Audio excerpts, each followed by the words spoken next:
Ertu á því að núverandi kerfi sé vel í stakk búið, hið opinbera, til þess að taka að sér aukna byrðir í því að byggja húsnæði miðað við þær forsendur sem að fyrir liggja gríðarlegan kostnaðar viðbót sem að virðist falla á hvert einasta opinbera verkefni sem að Reykjavíkurborg hefur tekið að sér? Það er náttúrulega mismunandi að vera að gera upp eitthvað húsnæði versus að byggja húsnæði frá grunni, sem er náttúrulega það sem að ég var að fókusa á hér þegar ég talaði að áherslumál vinstrisins væri að opinbera væri að byggja upp húsnæði fyrir fólk.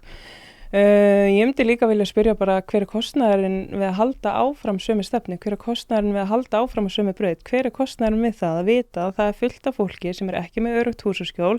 af því að markaðurinn er ekki að útvega þeim heimili.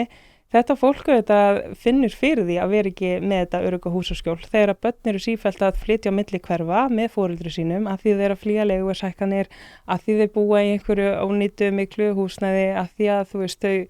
fá ekki leiguna uppgefna eða eitthvað svoleiðis, þá þetta býr það til rosa mikið álag í lífi barna og barnafjölskyldna og það álag brýst út einhvers staðar, það álag brýst út í því að börn eru að díla við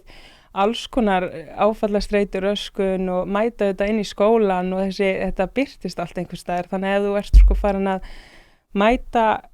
traumatized börnum